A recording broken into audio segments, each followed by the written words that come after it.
Yangi İpek yolu, virus yolu. Profesör Doktor Alimcan İnayet. Bu yazma Tağıtaq köşesinde 2020 yılı 5. ayının 12. günü elan kılıngan. İpek yolu, cehennem yolu, uruş yolu, felaket yolu, tragediya yolu, ırkı kırgınçılık yolu, zor kişilerinin rekabet yolu, ölüm ve veyrançılık yolu deb yazıda İpek yolu tarihi namlıq meşhur kitabının avtori Peter Frankopan.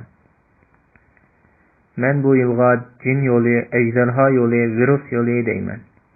Çünkü bu Xi Jinping'nin yolu. Deng bu fanın paş kılışça Yangi İpek yolu projekti Xitay Xalq Qurultayının təsdiqidən ötküzülmegen. Xi Jinping'nin öz biçimçilik qilib o'ttirib chiqargan bir projekti bo'lib, ahmoqlarcha har tarafga pul chechib, badxarjlik qilmoqda ekan. Çünkü bu O'rta Osiyoni, ya'ni Turkistonni, O'rta Sharqni va Yevropani simirman da'vatgan siriq ejderhanın yolu.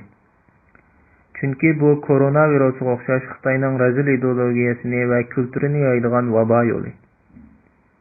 Şarq Türkistan ve Uyghur xalqi mana mushu yo'lning qurboni bo'lib, bugun bishil kelmagan kulfat, musibat va falokat qolmadi. Tarixiy xotirlar qaraganda Xitoy siyosatida Şarq Türkistan ziminining avval mitostrategiyalik, keyin geostrategiyalik nishon qilib belgilanishida İpek ve İpek yo'lining kontroli masalasi muhim rol o'ynagan.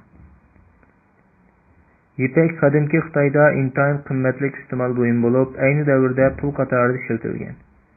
Bugün tilimizdeki akça degan so'zning aslida ag'cha degan so'zdan kelganligi, ag'i degan so'zning ipekni ifodalaydiganligi ma'lum. Tadqiqotlarga qaraganda ipek ayni davrlarda g'arbiy rayonlarda Xitoydagi savdoga nisbatan 46% ko'p foyda olib kelgan. Hatto Rim davasida 4-asrda 1 kilogram xam ipek 4000 dirham oltinga sotilgan. Xitoy ipekning yuqori savdo qimmatini bayqagandan keyin bu mahsulotni g'arbiy rayonlardagi davlatlarga elib berib setish uchun yo'l ichishni planlagan. İpek yo'li ichilib savdo boshlangandan keyin yo'lning bexatarlik masalasi o'rtaga chiqqan. Chunki İpek yo'li g'arbdagi yot millatlarning ziminlaridan o'tadigan bo'lg'achqa ig'ir boy to'lashga to'g'ri kelgan.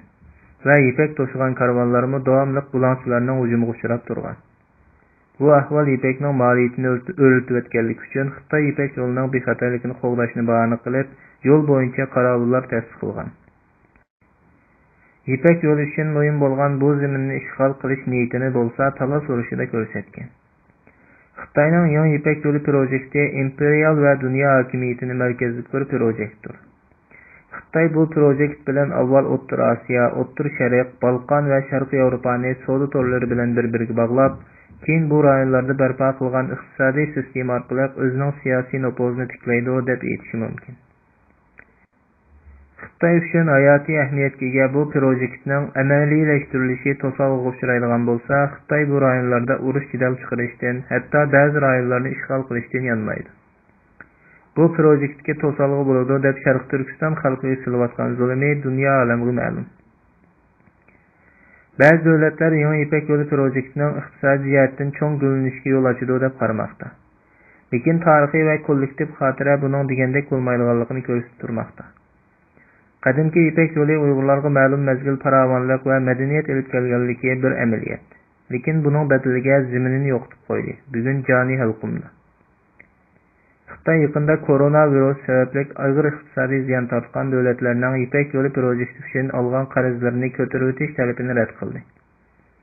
Bu Xitoyning boshqa millat va davlatlarga har qanday ahvol ostida rahim qilmaydiganligini yana bir qitim ko'rsatib berdi. Agar turklar va turk dunyosi bu projektdan naf olamiz deb xiyol va tasavvur qilayotgan bo'lsa, bu ham xiyoldan darhol voz kechishi kerak. Bo'lmasa bo'lmaydi deydigan bo'lsa, Turkiya boshliq barliq turk jumhuriyatlari bilgi qolganning so'zini xotirlashi, Xitoyning yumshoq ipikiga tatliq so'zga aldanmay o'rtaq harakat qilishi, İpek yo'lining kontrolini Xitoyga zinhor berib qo'ymasligi, turk tuproqlarga Xitoy nupusini va Xitoy madaniyat unsurlarini qat'iy yo'llatmasligi kerak. Çünkü bu ejderha yolu. Çünkü bu virus yolu.